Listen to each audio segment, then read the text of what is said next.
Hello friends, fellow modelers, and hobby enthusiasts. Today, I'll be showing you how I took a Bandai entry-grade Gundam RX-78-2 model kit and elevated the aesthetics to something with a little more grit and visual interest. All it takes is just a bit of common modeling techniques and a few coats of paint. If you're new to the channel, welcome. Sit back, pour yourself a nice drink, and let's build and paint some Gunpla. With any model, we'll have to perform the necessary cleanup work. Bandai's entry grades are designed to be very beginner friendly, with very simple construction and low parts count. You can even pop the parts out without a nipper, but I'll be using one anyway. This is the full weapon set version, so it includes the beam rifle, bazooka, beam javelin, beam sabers, shield, and Gundam hammer. The parts count is very low on this kit, so I'm just going to cut all the parts off and sort them into little bins by color. If you're a beginner, I'd probably recommend sorting the parts in steps with a manual instead to avoid any confusion. There's really no need for a single-bladed nipper for this task, as I'll still have to sand away the gate marks left behind anyways, so I took this opportunity to try Godhand's entry-level nipper, the SG-01. It was a gift from my brother when he visited Japan. Thanks, Kev. And yeah, it's just a good nipper. Sometimes it's all you need.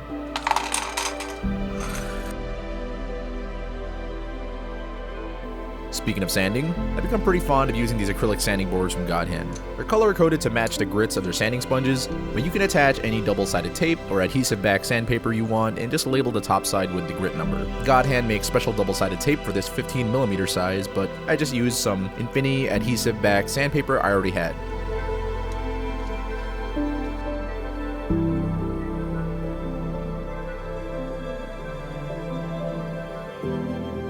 Trimming away the excess with my hobby knife, and labeling the tops with my label maker.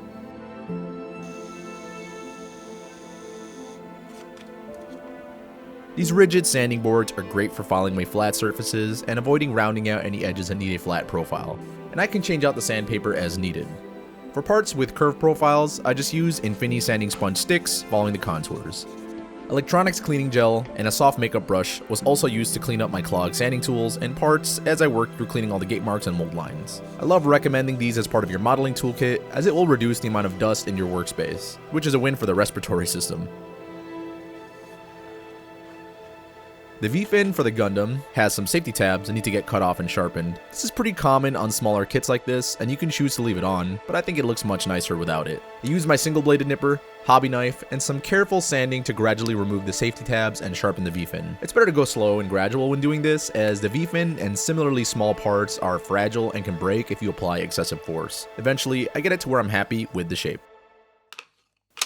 Seamline removal isn't too complicated, but it can be tedious and tricky to sand away the excess and tight spots.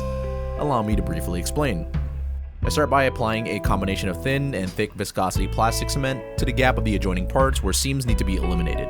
A faster way to do this is to just get the two parts as close together as possible, then generously apply thin cement running along the gap, and then give a good squeeze to get the excess melted plastic to squeeze out. Clamp the parts when possible to ensure they don't separate while the cement works and melted plastic fully hardens. I always leave the parts alone for a full 24 hours to ensure a full cure before I sand away the excess plastic. Once ready, scrape and sand away the excess plastic and raise seam lines until smooth with whatever abrasives you like. It really depends on the part. The neater you are with cement application, the less work you'll have to do sanding. One notable mod I need to mention. Before removing the seam line on the bazooka, I trimmed a bit of the inside of the handle to make it easy to remove and separate for painting. I did what's called a C-cut to allow the handle to pop back in later. This just makes it easier to remove the seam line without accidentally cementing the handle in place. The handle's meant to be adjustable, so I would like to keep that. Anyways, you may have to use smaller files to really get to tighter spots, or cut your sponges and sandpaper really small, but overall, it's a straightforward process. I usually stop at around 800 to 1000 grit, because a primer will usually fill in and hide those fine scratches. Try your best to keep the original profile of the parts, and don't overdo it by sanding too much. That's really all it is in a nutshell. If you still see noticeable gaps or holes even after sanding, you can spot fill the holes with various modeling putties or super glue, and then just carefully sand it down again after drying. Alternatively, you can make your own filler with sprue goo, using a bit of chopped up runner bits and plastic cement mixed in a small glass jar. I don't really have an exact ratio, but you want roughly half and half cement and plastic bits that are chopped up. The mixture should sit overnight, and you'll be left with a gooey filler that is color matched to the plastic of the parts needed. You can just apply it with a junk brush or toothpick into a remaining gap or hole, and sand it after fully curing. I also started some notable mods to increase the detail on some areas of the weapons at this stage while working on the seams. The beam rifle's muzzle was drilled out, and the grooves were deepened to increase the sense of depth.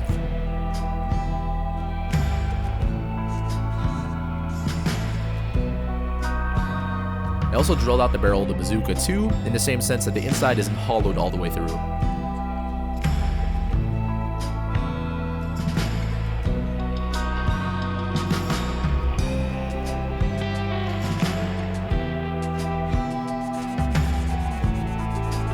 Following this, painstakingly drilled out each individual hole on the chain for the Gundam hammer. This was probably unnecessary, but I like the subtle depth it added. This took way longer than it probably should have. I also did have to clean up with my hobby knife and the point of my round file, but I ended up with a decent result. To help smoothen out some of the roughness, I also applied some plastic cement to eliminate some of the burrs from drilling, filing, and scraping. With the seams addressed, I turned my attention to some gaps that needed filling. First order of business was the backside of the scope on the beam rifle. To quickly take care of this, I filled the gaps with Madworks UV curing putty and shaped the area with some silicone clay shapers. Once I had the area neatly filled, I set it aside for now and turned my attention to the large gaps at the bottom of the Gundam's feet. In an effort to avoid using so much putty, I carefully cut out a patch to fill the larger area with some 0.5mm styrene sheet first. To get the rough measurement, I made a stencil using masking tape and a pencil to trace the outline and transfer that to styrene to get my cutouts.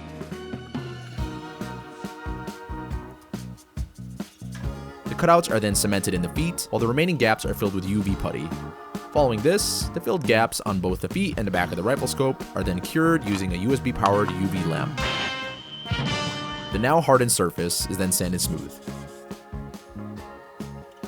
I notice now that this made the bottom fronts of the feet look a little plain and flat, so to just add a little more detail to that area, I made little trapezoid cutouts with styrene,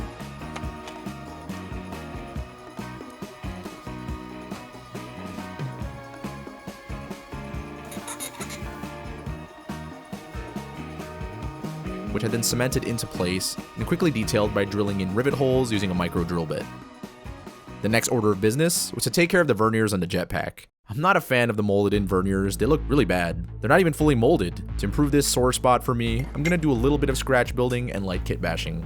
With my hobby knife, I carefully cut away the verniers, followed by filing and sanding to tidy up the area. Small rectangles of styrene sheet are then cemented in place to clean up those spots further, and to give me a nice base to plug in my new verniers, which I'll be pulling off of another kit of the same scale. In my backlog, I have the high-grade Zaku 2 F2 from Gundam 0083 Stardust Memory. I'll be pulling the verniers off this kit, as they are perfectly sized and a simple replacement for the ones chopped off. I'll worry about replacing the ones on the Zaku later with something much nicer, but that's a future video. To retrofit the new verniers, I first cut a couple bits of styrene tube at a rough 45-degree angle on one side, which are then cemented into the plate base of the jetpack I created. These will serve as angled pegs for the new verniers to plug into.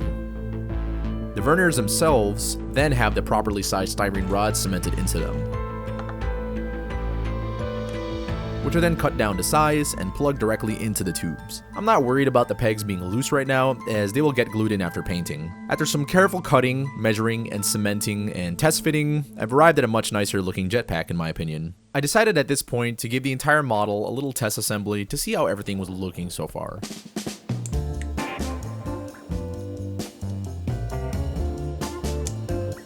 Not bad with all my current modifications, but it's a little light on some details for me. There are a few simple things you can do that will really bring up the aesthetics of your Gunpla. One really simple way is to add some raised details by cementing some styrene shapes and cutouts on select areas. Using an array of carefully cut rods, beams, strips, and sheets of styrene in varying thicknesses, you can create shapes that can simply be cemented on top of pre-existing Gunpla parts. It's as simple as getting those shapes in their proper place, and then just touching the applicator brush of your extra thin cement to fix that detail into place. Capillary action of the thin cement will quickly cover the surface area. You can use your hobby knife or tweezers to help you carefully manipulate those scratch-built raised details where you need. However, once you apply cement, You have a short window to still kind of adjust the detail, but once the cement sets, that part will be fixed. I recommend practicing this on some scrap parts of plastic if you're worried about messing up your kit, as it's a skill that takes time to get a feel for, but it's really not too difficult if you take your time and be deliberate. That being said, I applied some various styrene bits across the kit in some select areas I felt needed a little more detail. Some notable areas I added details to are the beam saber hilts, hands, waist, feet, upper legs, and a handle-like detail on the shield. There's really no rules to this, I'm kind of just freestyling it and adding details that make sense to me. I try to be conscious of not overdoing it and trying to keep the right balance of details. I like the simplicity of the RX-78-2, so the goal is to just add a small amount of visual interest. I hope that makes sense. After feeling satisfied with my styrene additions, I then set out to scribe a few new panel lines. I only added new panel lines to the shield and front and back of the shoulder armor. Using scribing tape and some panel line chisels, I take my time minding the symmetry of the new panel lines before committing to scribing them.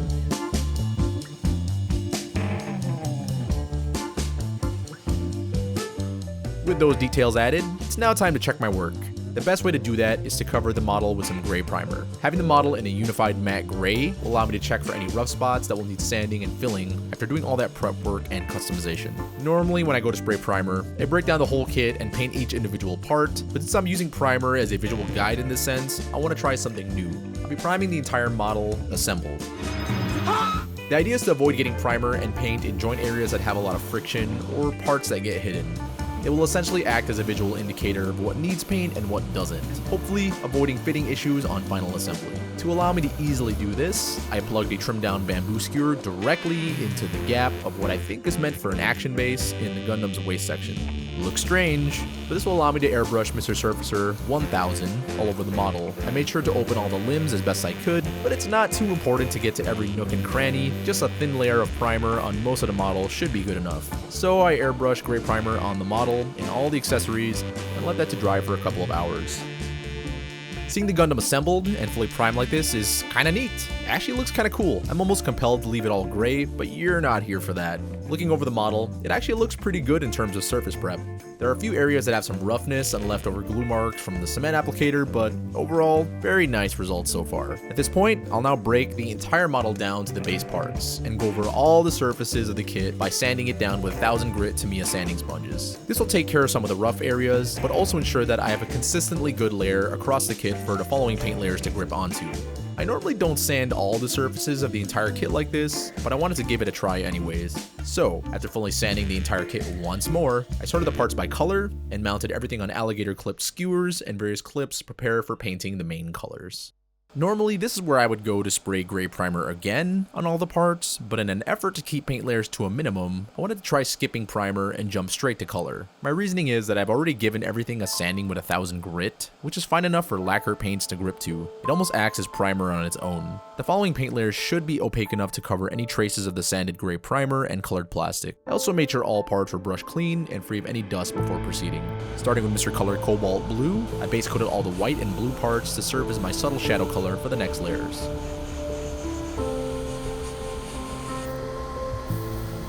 For the yellow, red, and beam saber parts, I started by base coating them with Mr. Surfacer 1500 Pink. I know I said I wasn't going to spray primer again, however, Pink Surfacer as a base really turns up the vibrance and saturations of reds and yellows.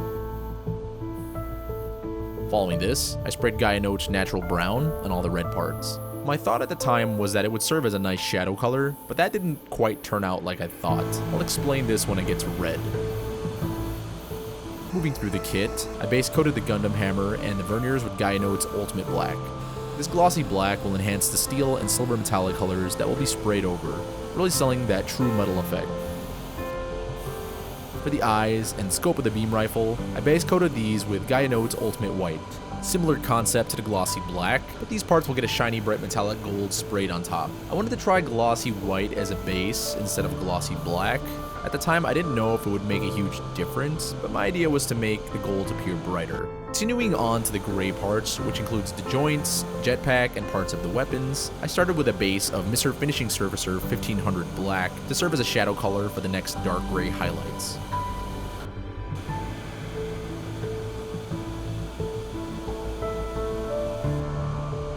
Returning to the yellow parts, I started layering down the shadow color for the yellow, Nazca color Mandarin Orange,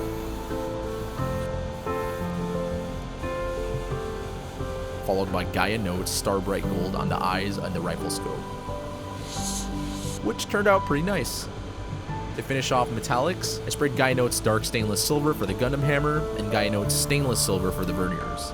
Nice and shiny. While leaving those to dry, I began pre-shading the barrel of the bazooka with Mr. Color Cobalt Blue, as I'll be painting that white with a subtle blue shading. I moved on next to finishing the red parts. It's going to be my usual method for how I like to do shading. Normally I like to work the highlight color in from the center, then outwards gradually, and then spray further back to blend in the shadow color for a subtle shade. For the highlight color, I sprayed Nazca Color Flame Red, which looked great, but ended up being too close in tone to the natural brown I intended to read as the shadow color. Way too subtle, especially in this scale, but I like the result regardless. In the future, I'll have to use a darker brown to achieve a starker shade for the reds. Oh well. Lesson learned. The next set of parts to highlight was all the blue. For the highlight color, I sprayed one of my favorites, Nazca Color Million Blue, which looks fantastic as a highlight for the Cobalt Blue. Nice. Now to complete the yellow parts, I did a very subtle highlight of Nazca Color Mandarin Yellow, which is closer to orange than I thought.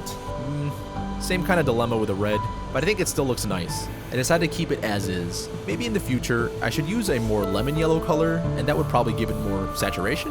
Oh well. If I'm not trying new things on each build, then why build models? Anyways, it's time to tackle all the white armor parts. Using Gaia Notes Ultimate White, same as always. I gradually spray from the large centers of each face of the parts, working my way outwards.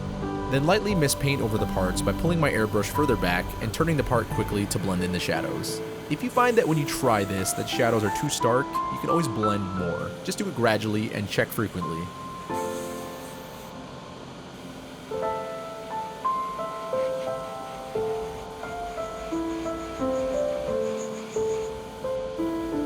And then left all those parts to dry for at least a full 24 hours. The next day, it was time to mask off some pieces that have multiple colors on a single assembly. I started with the inner side of the shield, as I want this to be a gray frame color. Luckily it's all straight edges, which is pretty easy to mask off. There's a few things I learned to get clean masking. I always start by layering strips of tape on my cutting mat, and carefully cut clean pieces that I need to frame the outline of the area needing to be painted. You want to have a small straight edge, a wood skewer, and toothpick to press the edges flush. And tweezers are really your best friend here. As long as you carefully measure and take your time, you'll get good results. I use a little bit of liquid mask to help fill the gap on the window area of the shield, but other than that, pretty straightforward affair. Masking off the bazooka was a little more difficult because of all the curves and sharp edges that are tucked in. I found that by cutting many smaller strips made it a little easier, but it still takes much time to get it right.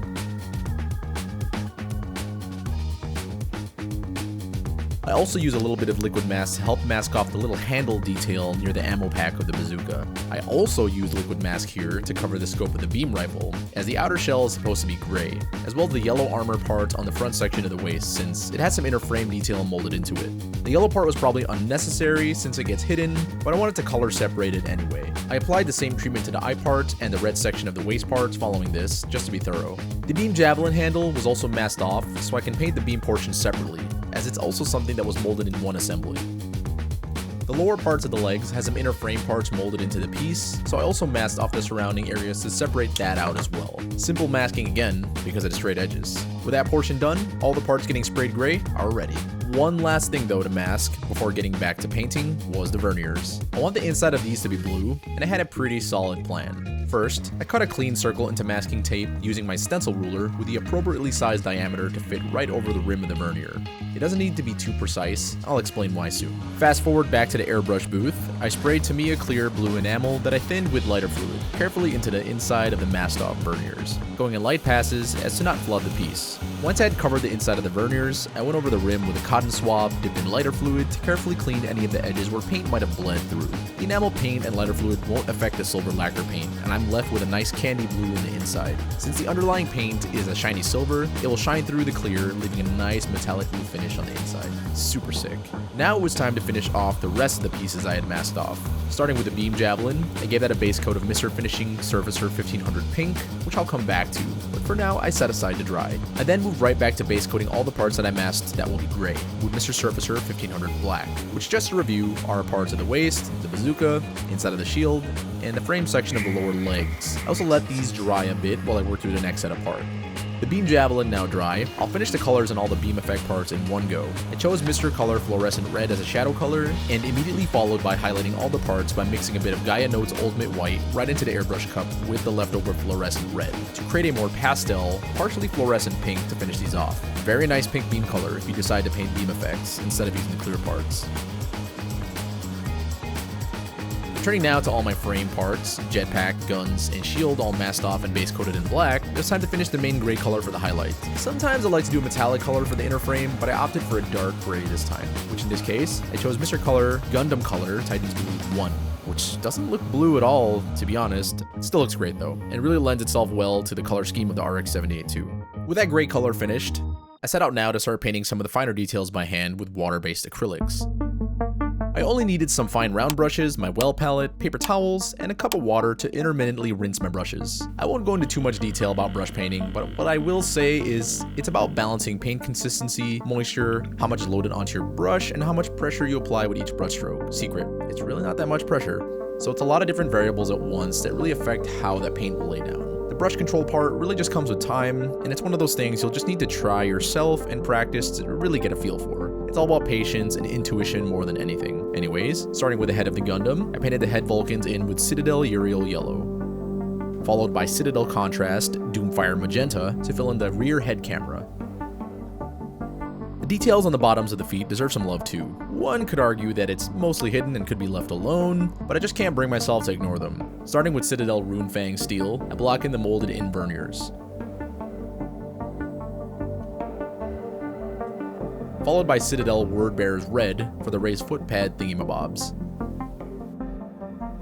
After getting those areas blocked in as neatly as possible, I use Citadel Shade Null Oil to darken all the recess areas, especially around the verniers. This will hide some of my mistakes and clean up the edges as well. While I had the Null Oil still fresh on my palette, I also applied this to the linked chains of the Gundam hammer to add some definition and sell the appearance of individual chain links even more. Looks great over the dark stainless silver. Acrylic washes take some time to dry, so I set those aside and moved on to detailing the jetpack. Starting with Citadel Canoptek Alloy, I painted in the attachment points for the verniers as well as the large circular details in the center. I also used this to block in the attachment point of the handle I made for the shield, as well as the shells loaded into the rear of the bazooka. On those same shells, I shaded the inside of them with Citadel Contrast Doomfire Magenta, but somehow forgot to record it in frame. With the washes and base coats now completely dry on the feet, I started by shading the recesses of the verniers with Citadel Contrast Ethermatic Blue. I still felt the feet were missing something, so I added some Citadel Agrax Earthshade to some of the other recessed areas to create some variation with a bit of brown wash in there. I then filled the surrounding areas of the verniers with Citadel Abaddon Black, using the dried Nuln Oil as kind of a guide and boundary line to stay between. I then tidied up any area where I messed up with the previous colors as needed, and called the feet good. I'm pretty happy with how well my scratch built details in this area blended into the feet. While doing my brush painting, all the other parts have had a substantial amount of time to dry. I removed all my masking tape and dried masking fluid to reveal that everything mostly worked well. The rifle scope had a little bit of bleed through, but that was easily remedied by panelining the area with Tamiya Panaline accent colored black. The excess enamel paint is easily cleaned up with a cotton swab dipped in lighter fluid once dried, and that pretty much fixed it. I went ahead and also assembled the shield at this stage, as it now doesn't need to stay separated for the next steps. Upon inspecting the chains of the Gundam hammer, I felt that the wash stained the piece a bit too much, so I gave the chain a quick and gentle dry brushing with Citadel Runefang Steel. I wanted to keep some of the Nuln Oil in the recesses and just restore some brightness. With those steps done, the Gundam's almost entirely painted. Normally, this is where I would spray a gloss clear coat to protect the whole model for decals and panel lining, but I was feeling daring and experimental and instead just jumped to doing water slide decals. Most of the areas have been painted with somewhat glossy and durable lacquer paints, which have had plenty of time to fully dry, so the decal solutions, in theory, shouldn't disturb the paint layer as long as I'm careful and not excessive. The decals I chose are from all over the place. It's a mix of official Bandai water slides for different kits, including caution marking sets from 30 Minutes missions, and other various third-party waterslide decal sets. I completely just freestyled it. This time I used Microscale Industries, Microset, and Microsol for my decal setting solutions, which worked just fine. The technique is still the same as always. Once I've chosen my marking, I cut it out carefully, outlining it with my hobby knife. Using curved tweezers, the decal is then dipped in a small dish of water for a few seconds. Here I'm just using room temperature distilled water, but you can just use warm tap water. I then set it down to allow the water to soak in and separate the decal film from the paper. Using clean junk paint brushes, I then brush microset right onto the part's surface. The released decal is then gently picked up with tweezers and then placed into that spot. You can add more water to the surface or decal if you need time to shift the position. Once you have it in its correct placement, remove the excess liquid with a dry brush or cotton swab and press and roll the decal to fix it in place. In this case, I just use a stiff flat brush to press the decal into place. You ideally want to avoid excess liquid on the surface or air bubbles under the decal. Normally I would use cotton swabs for a lot of this process, but I ended up using cheap paint brushes and everything worked out okay. I worked my way through the kit, adding decals wherever I felt like it needed it, just improvising mostly. Once I had all the decals in place and all the microset had evaporated, I brushed over all the decals with a thin application of microsol, which is the stronger of the decal solutions. This is just to help melt away some of the decal edges and help conform the decal to the part surface a little bit better. Once I had finished this process and left the parts to dry for a couple hours, it was ready for the next steps. To seal in all my hard work up to this point, it was time to spray a gloss clear. This will add a protective layer over all my decals and paintwork thus far. Anything that has gotten decals, has panel lines, and acrylics painted thus far was sealed in a lacquer gloss clear, Mr. Color GX112 UV Cut Clear Gloss. People have been asking me about if it's safe to spray a lacquer over acrylics. The answer is yes. You can absolutely spray a lacquer varnish over a water-based acrylic as long as you've given the acrylic paints at least 24 hours to fully dry and cure. You can even wait longer to be on the safe side, but I always start with mist coats over the piece and then gradually spray closer and more wet coats, but try not to overdo it. You just want coverage and then stop. Having now sprayed the gloss clear, I left the parts overnight to dry to a durable finish for the next steps. So all the these gray parts, which are Titan Blue 1, they're all going to get dry brushed with a steel color. And then everything that has panel lines is going to get panel lined. And then I'm going to clean that up, let it all dry, then do chipping, then flat coat everything. Then I'll do more weathering, and then it's done. I'll assemble it, then I'll do a little more weathering, some final touches, and it's done. We're pretty much at the finish line. It was now time to paint in all the panel lines. For everything I used Mr. Weathering Color Multi-Black to give really stark anime-like panel lines. I know some people don't like using all black for panel lines and like to mix it up with grays and browns, but I just wasn't feeling it on this particular build. I tried using some Tamiya panel line accent color brown on some of the reds and yellows, but ended up not liking it very much. Mr. Weathering Color is becoming one of my favorites for panel lining and weathering, and I'll have to get more of the other colors to try. Since it's an oil-based paint and not enamel, it behaves slightly differently and has a much longer working time. It's also not as harsh on the plastic, and you can rest easy knowing it won't weaken plastic and cause cracking, which enamel has a tendency to do if you apply way too much. Panel lining with this is straightforward, and make sure to mix the bottle very well before transferring some to a small dish. And then using a sharp brush, touch the paint to all the panel lines across the kit. Once the paint has had a couple hours to dry, you can easily clean the excess with precision cotton swabs and lighter fluid. It's good to take your time here to avoid cleaning off too much paint, but you can always add more and start over if you remove too much. The gloss lacquer does a really good job of protecting the underlying layers, so you can be pretty heavy-handed to an extent. If you need a little more precision when cleaning, you can also use a sharp brush dipped in lighter fluid. Having a paper towel nearby to dab off excess also helps to ensure your swabs and brush are not overly loaded with paint or lighter fluid. It's a deliberate and controlled process, so just be patient and take your time to get your desired level of neatness. Anyways, I left those painted parts to dry completely before moving on. The next step was top coating the majority of the kit with a flat clear.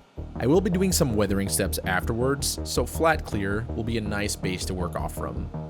The only pieces not getting a flat clear are parts that need to stay shiny, like the bright metallic finishes. So, the eyes, scope, Gundam hammer, and jetpack verniers were left untouched. There are some other metallic finishes that I painted with acrylics, but I'm okay with the flat dulling them a bit. In this case, the flat clear I used was Mr. Color GX113 UV Cut Clear Flat. I then left the kit for another 24 hours to completely dry. I started off the next session straight into some weathering. On all the gray parts and sections, I did an all-over dry brushing of a silver acrylic paint. In this case, I used Surcoat Silver from Two Thin Coats, and very gently dry brush this all over the gray. I tried to be pretty conservative with this, and only focus on catching all the raised details and sharp edges to bring a subtle edge highlight to all the gray, trying my best to avoid the recesses. Dry brushing only uses a very small amount of paint anyways, as most of it is dabbed away on a paper towel, or in this case, my black vinyl glove. After doing this step, the gray parts stand out much better and really start to tie things together, especially on the beam rifle, bazooka, and the inside of the shield. With that dry brushing step out of the way, I went ahead and assembled the rest of the model to get a better sense of what I'm working with now.